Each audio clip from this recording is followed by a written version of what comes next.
परत एकदा सर्वांना दिवाळीच्या आणि नवीन वर्षाच्या शुभेच्छा। तशा त्या शुभेच्छा देऊनच आपण सुरुवात केली होती। काल दिवाळी दणक्यात साजरी झाली आणि ती गोड झाली। याचं कारण आपल्या हिंदुस्थानने सेमीफायनल जिंकली, विराटने आणखीन एक विक्रम रचला। त्याच्यामुळे सर्वप्रथम विराटचं अभिनंदन। आणि मी एक माझ्या पिढीला भाग्यवान एवढ्यासाठी समजतो कारण त्यांनी 3 पिढ्यांचे विक्रमवीर पाहिले। एक सुनील गावस्कर, सचिन तेंडुलकर आणि आता विराट। अर्थात माझी अशी शुभेच्छा आहे विराटला की अजूनही विराटने शिखर गाठलेलं नाही। एक त्याच्याकडनं असा विक्रम व्हावा की तो पुढचे अनेक वर्ष सर्वांना एक हवासा किंवा हेवा वाटेल असा तो असावा। क्रिकेटचे दिवस आहेत, वर्ल्ड कप सुरू आहे, त्याचबरोबरीने आपल्या देशात काही राज्यांमध्ये निवडणुका सुरू आहेत। क्रिकेटमध्ये काही नियम असतात, तसेच निवडणुकीमध्ये सुद्धा आचारसंहिता असते। आज मी आपल्याला सर्वांना एवढ्यासाठी बोलवलं की शिवसेनेच्या वतीने आम्ही निवडणूक आयोगाला एक पत्र लिहिलेलं आहे, काही शंका कुशंका त्याच्यावरती खुलासा होण्यासाठी। अनेकदा असं वाटतं की केवळ भारतीय जनता पक्ष सत्तेवर बसलाय म्हणून त्यांना फ्री हिट द्यायची आणि आम्ही काय केलं तर मात्र आमची हिट विकेट काढायची। ह्याला काय मोकळ्या वातावरणातल्या निवडणुका म्हणू शकत नाही। अगदी स्पष्ट बोलायचं म्हणजे आपल्याला सर्वांना कल्पना आहे की 1987 साली पार्ल्यामध्ये जी पोटनिवडणूक झाली होती, आमच्याकडनं डॉक्टर रमेश प्रभू विजयी झाले होते आणि मी जर चुकत नसेन तर भारतीय जनता पक्ष तेव्हा आपल्या विरोधात लढला होता। आणि ही देशातली माझ्या माहितीप्रमाणे पहिली निवडणूक पोटनिवडणूक असली तरी जी हिंदुत्वाच्या मुद्द्यावरती नुसती लढली नाही तर जिंकली गेली। नंतर मग भारतीय जनता पक्ष आमच्या सोबत आला वगैरे वगैरे वगैरे सगळं झालं। पुढचा इतिहास तुम्हाला सर्वांना कल्पना आहे। त्याची आठवण एवढ्यासाठी मी करून दिली की त्या निवडणुकीपासून अगदी 95 साली आमचं सरकार आलं तोपर्यंत आमचे 5 ते 6 आमदार, त्याच्यामध्ये सुभाष देसाई, सूर्यकांत महाडिक, रमाकांत मयेकर, बापू खेडेकर, रमेश प्रभू हे तर बाद ठरवले गेलेच, परंतु सगळ्यात धक्कादायक गोष्ट अशी होती की लोकशाहीमधला मूलभूत जो मतदानाचा अधिकार आहे तो यांच्यासह अगदी शिवसेना प्रमुखांचा सुद्धा 6 वर्षासाठी काढून घेण्यात आला होता। कारण काय होतं तर हिंदुत्वाचा प्रचार केला। वातावरण तेव्हा देशात असं होतं की दुसरं कोणीही हिंदुत्वाबद्दल बोलायला कसरत नव्हतं, बोलू शकत नव्हतं। गर्व से कहो हम हिंदू है हा जो नारा, हा तो विश्व हिंदू परिषदेने दिला असेल, पण जो बुलंद केला तो हिंदू हृदय सम्राट शिवसेना प्रमुखांनी केला। मंदिर वही बनाएंगेचे ते दिवस होते, निवडणुका अगदी तेव्हा जोरात लढल्या जात होत्या आणि केवळ हिंदुत्वाचा प्रचार केला, मंदिर वही बनाएंगेचा प्रचार केला म्हणून या सर्वांवरती कारवाई केली गेली। हिंदू हृदय सम्राटांवरती सुद्धा जे कधी आयुष्यात निवडणूक लढणारच नव्हते त्यांना निवडणूक लढवण्यापासून लांब ठेवण्यात आलं आणि परत एकदा सांगतो मतदानाचा अधिकार काढण्यात आला होता। आज मात्र आम्हाला जरा असं वाटते की निवडणूक आयोगाने आचारसंहितेत किंवा निवडणुकीच्या नियमावलीत काही बदल केले असावेत अशी एक शक्यता वाटायला लागली। बदल केले असतील आम्हाला अडचण काहीच नाहीये, पण केले असतील तर ते सर्वांना सारखे असायला पाहिजेत आणि सर्वांना ते वेळेमध्ये कळले पाहिजेत। हे एवढ्यासाठी मी सांगतोय कारण गेल्या काही महिन्यांपूर्वी ज्या राज्यांच्या निवडणुका झाल्या त्याच्यात कर्नाटक एक राज्य असं होतं की जिथे स्वतः पंतप्रधान मोदीजींनी बजरंगबली की जय बोलून मतदानाचं बटन दाबण्यासाठी जनतेला आवाहन केलं होतं।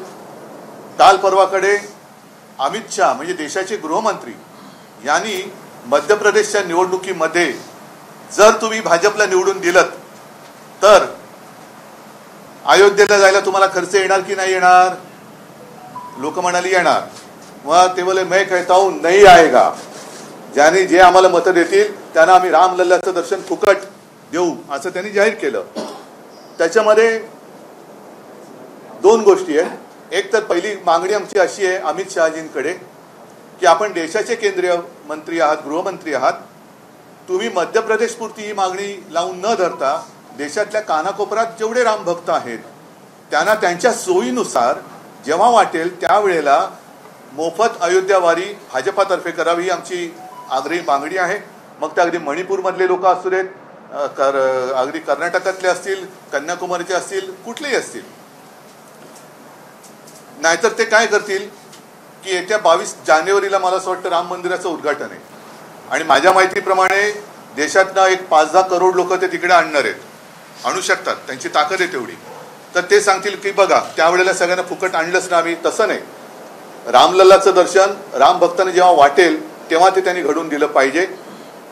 आणि ज्या अर्थी आमचे माननीय पंतप्रधान मतदान करताना बजरंगबली की जय बोलून मतदान ते वोटिंग मशीनचं बटन दाबा सांगतायत, तर मग हा नियम आता निवडणूक आयोगाने शिथिल केला असेल तर आम्ही देखील येत्या निवडणुकीत मी माझ्या जनतेला आवाहन करतो की जय भवानी जय शिवाजी म्हणून मतदान करा, हर हर महादेव म्हणून मतदान करा, जय श्रीराम म्हणून मतदान करा आणि राज्यकर्त्यांना सुबुद्धी मिळो म्हणून गणपती बाप्पा जय, गणपती बाप्पा मोरया म्हणून सुद्धा तुम्ही मतदान करा. तर याबाबत निवडणूक आयोगाने खुलासा करण्याची गरज आहे की हे बंधन जे पूर्वी होतं ज्याच्यावरनं हिंदू हृदय सम्राटांचा मतदानाचा अधिकार काढण्यात आला होता, मग तो योग्य होता, ती शिक्षा किंवा तुम्ही जे काही निर्णय घेतला तो योग्य होता की आता हे जे पंतप्रधान आणि गृहमंत्री करतात ते योग्य आहे, हे त्यांनी सांगणं मला असं वाटतं देशाच्या जनतेला आणि आम्हाला सुद्धा उत्सुकता आहे की आचारसंहितेत जर काय त्यांनी बदल केला असेल तर तो केव्हा केला, कधी केला आणि तो केवळ भाजपलाच सांगितला आणि आम्हाला सांगितला का नाही, ही सुद्धा आमची एक मला असं वाटतं रास्त मागणी आहे. तर त्याच्याबद्दल आम्ही एक पत्र निवडणूक आयोगाला आज सकाळी पाठवलेलं आहे.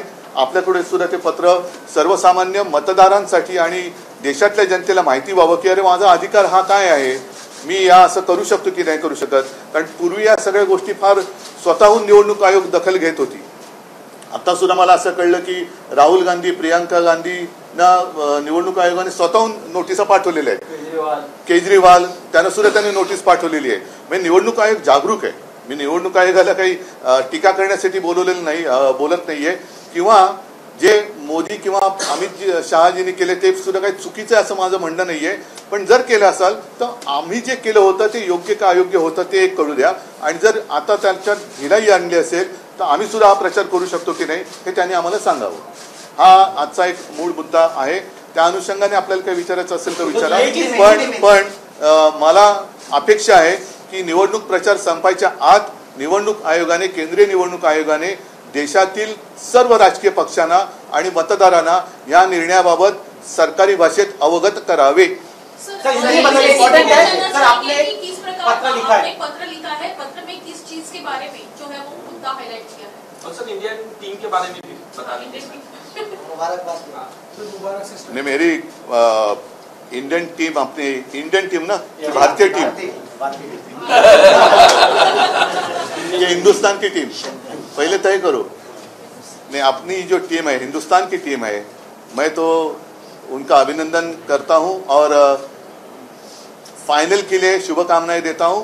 और मुझे पक्का विश्वास है कि हमारी टीम विश्व विजेती फिर से एक बार बनेगी, इसमें कोई दो राय मेरे तो मन में नहीं है, आशंका नहीं है. साथ ही साथ कल विराट ने जो एक विक्रम, नया विक्रम रचा, उसके लिए मैं विराट का अभिनंदन करता हूं. और मैं तो मानता हूं कि अभी तक विराट वो जो शिखर होता है वहां तक पहुंचा नहीं है, वो और आगे उसको जाना चाहिए और वो जरूर जाएगा, ऐसी मेरी शुभकामनाएं हैं. आज मैंने आप सारे लोगों को इसलिए बुलाए हैं, आप सभी लोगों को याद होगा वो एक जमाना था 1947 नहीं 87, पूरे देश में एक उपचुनाव हुआ था पार्ला में. शिवसेना अकेली थी और खिलाफ सारे लोग थे, कांग्रेस भी थी और भारतीय जनता पार्टी भी थी. और वो पहला चुनाव शायद इस देश में सिर्फ लड़ा नहीं, जीता हुआ था हिंदुत्व के मुद्दे पर.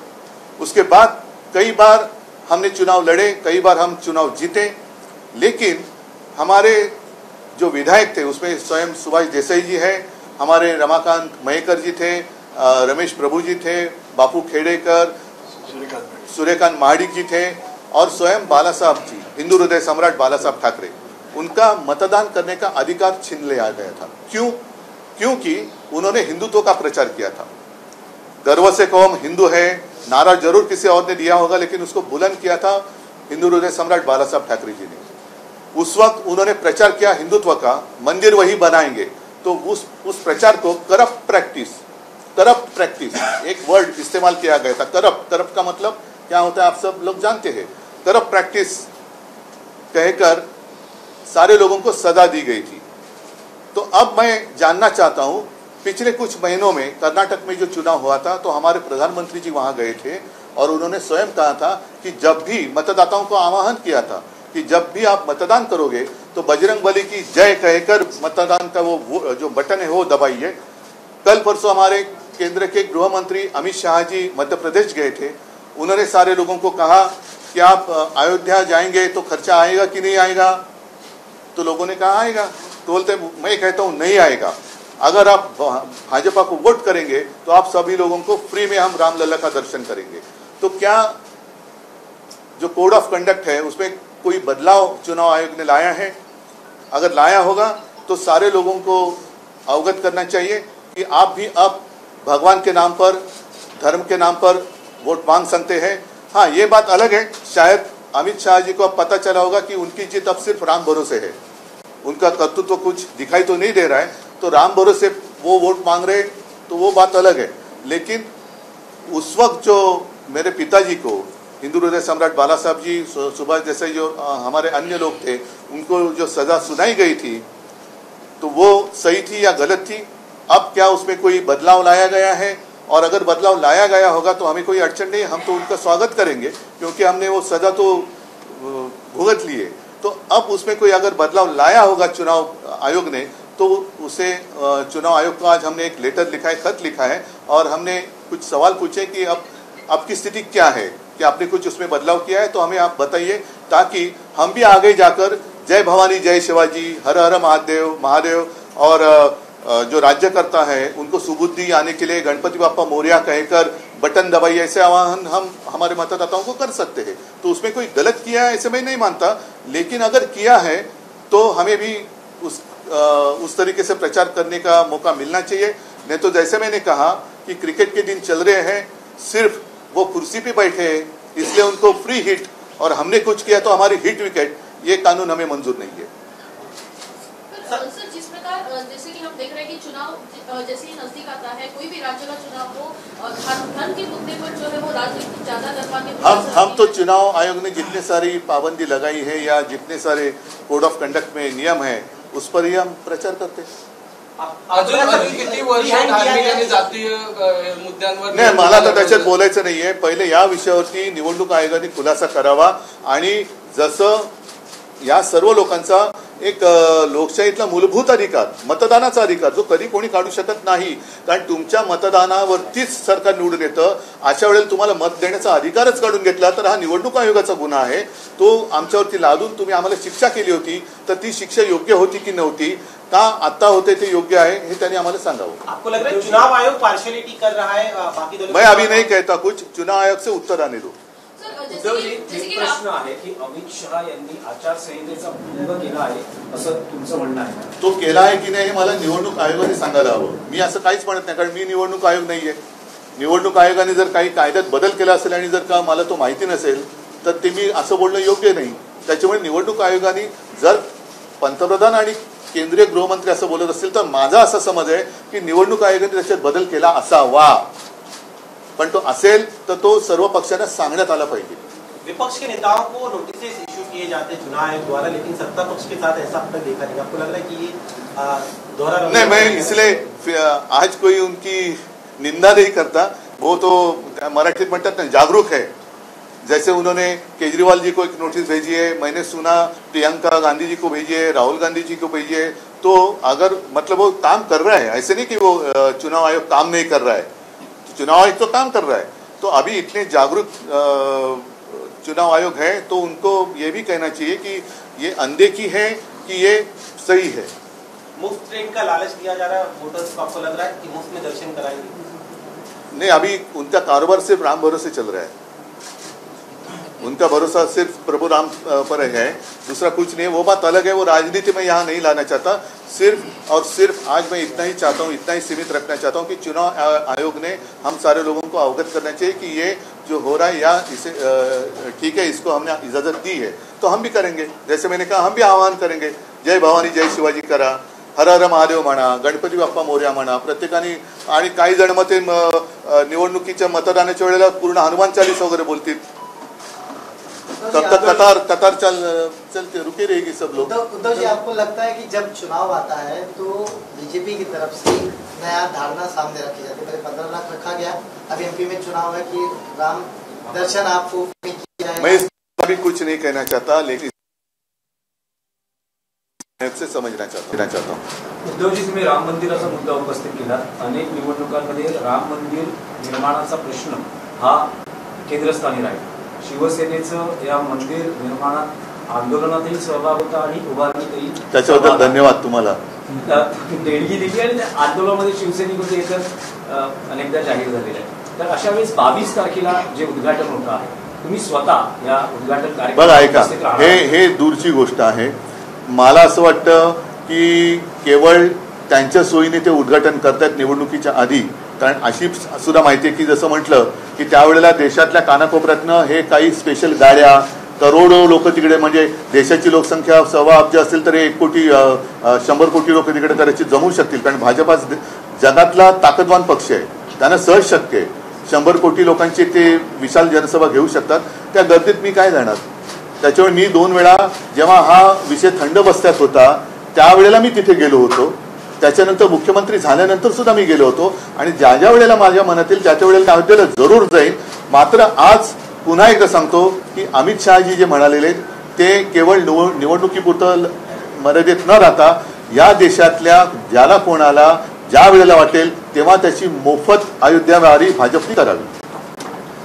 ठीक आहे, अद्वै हिरेंच्या सोबत पूर्ण पक्ष आहे, त्यांच्या पाठी आम्ही आहोत। आणि हा एक वेगळा विषय आहे, कारण हिरेंवरती कारवाई होते, पण ज्यांच्यावरती आम्ही आरोप केले त्यांच्यावरती कारवाई काय, त्यांच्यावरती त्याची चौकशी पण होत नाही। तर या सगळ्यांचे हिशोब हे सरकार आमचं आल्यानंतर आम्ही करणार। म्हणजे जसं ईसीआय बद्दल तुम्ही दुहेरी मापदंडाचा मुद्दा नाही, आता विषयांतर होऊ नये, विषयांतर करत नाही। मी एवढंच सांगतो, अद्वै हिरेंच्या सोबत संपूर्ण शिवसेना आहे, ती राहील। आणि सरकार बदलल्यानंतर आम्ही ज्यांच्यावरती आरोप केले त्यांची सुद्धा चौकशी आम्ही केल्याशिवाय राहणार नाही।